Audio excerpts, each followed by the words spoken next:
अस्सलाम वालेकुम व्यूवर्स, कैसे हैं आप सब। उम्मीद है ठीक ठाक होंगे। जो आज का हमारा लेक्चर है वो है अल्काइंस के बारे में। पिछले लेक्चर में हमने अल्कीन्स को स्टडी किया था और अल्कीन्स को स्टडी किया था। अब हम पढ़ेंगे अल्काइंस के बारे में। सबसे पहले तो हम ये देखेंगे कि अल्काइंस का स्पेक्ट्रम हम कैसे डिटेक्ट करते हैं। उसमें सबसे पहले आ जाएगा SpCH स्ट्रेचिंग। वो आ जाएगी 3100 टू 3000 पर सेंटीमीटर।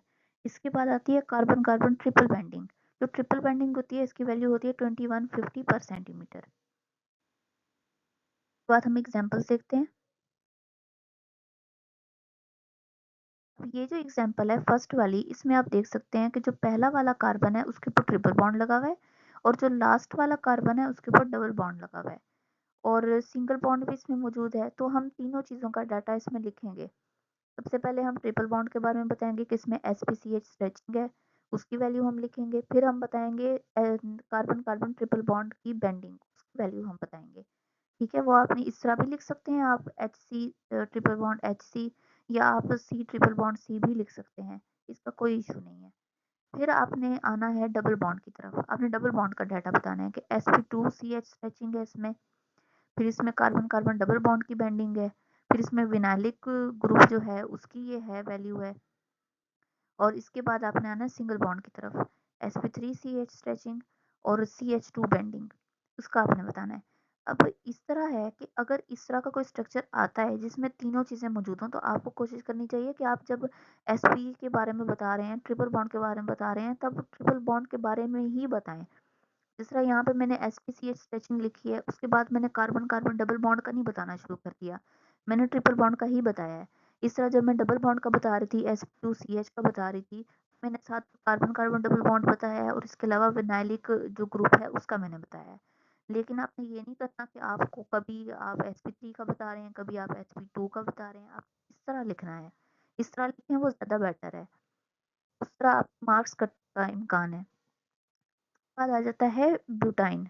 अब ब्यूटाइन में आप देख सकते हैं कि CH स्ट्रेचिंग ये होगी और इसमें आपने डाटा लिखना है जो होता है सिंगल बॉन्ड का, वो भी आपने लिखना है, SpCH स्ट्रेचिंग का लिखना है और CH3 बेंडिंग का लिखना है। लेकिन इसमें जो कार्बन कार्बन ट्रिपल बॉन्ड होता है ये पीक इसमें एब्सेंट होगी। एब्सेंट इसलिए होगी क्योंकि ये जो स्ट्रक्चर है ये सिमेट्रिकल है, और जितने भी स्ट्रक्चर जो सिमेट्रिकल होते हैं उनमें जो है ये पीक जो है एब्जॉर्ब नहीं होती। तो आपने सिर्फ और सिर्फ SpCH स्ट्रेचिंग का बताना है, sp3 का बताना है और CH3 का बताना है।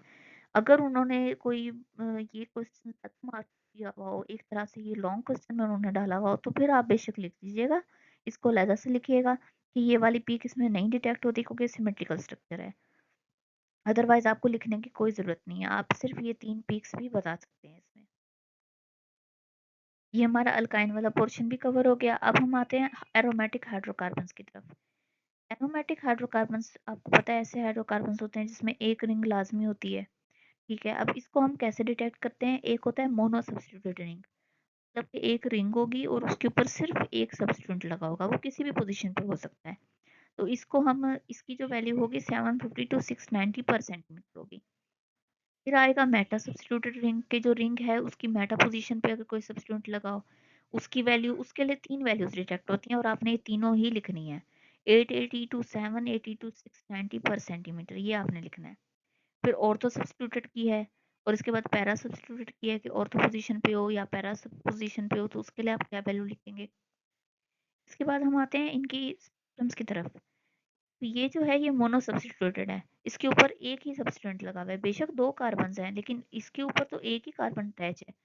तो इसलिए इसको हम डाटा लिखेंगे sp3ch स्ट्रेचिंग, ये बताएंगे, ch3 बताएंगे, इसमें ch3 ग्रुप भी प्रेजेंट है, ch2 बेंडिंग भी बताएंगे, वो ग्रुप भी प्रेजेंट है। फिर हम आएंगे sp2ch की तरफ, ठीक है, डबल बॉन्ड की तरफ, उसका हम बताएंगे क्योंकि इसमें डबल बॉन्ड्स प्रेजेंट हैं। sp2ch स्ट्रेचिंग और कार्बन कार्बन डबल बॉन्ड वो भी हम इसमें बताएंगे।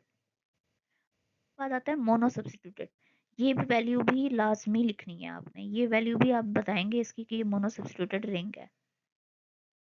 बाद आ जाता है मेटा सब्स्टिट्यूटेड रिंग। अब आप देख सकते हैं इसमें ये होता है कि ये वाली पोजीशन जहाँ पे मैंने एरो रखा हुआ है, ये वाली पोजीशन और ये वाली, इस तरीके से आपने ये देखना है। अब ये मेटा पोजीशन है, ठीक है, जो 2 सब्स्टिट्यूट है वो मेटा पोजीशन पे है, ये मेटा है, ये ऑर्थो है और ये वाली जो है पैरा है। तो ये अब मेटा पोजीशन पे है। तो मेटा पोजीशन आपने इसका ये वैल्यू लिखनी है, 3 वैल्यूज इसकी लिख देनी है। sp3 ch स्ट्रेचिंग का बताएंगे, sp2 ch स्ट्रेचिंग का बताएंगे। बाकी डाटा इसमें सेम है, लेकिन सिर्फ और सिर्फ मेटा का आपने लिखना है। इसमें मोनो का आपने बिल्कुल नहीं लिखना, आपने सिर्फ मेटा का लिखना है, क्योंकि ये ग्रुप्स जो है ये मेटा पोजीशन के हैं, मेटा पोजीशन पे ये अटैच हैं।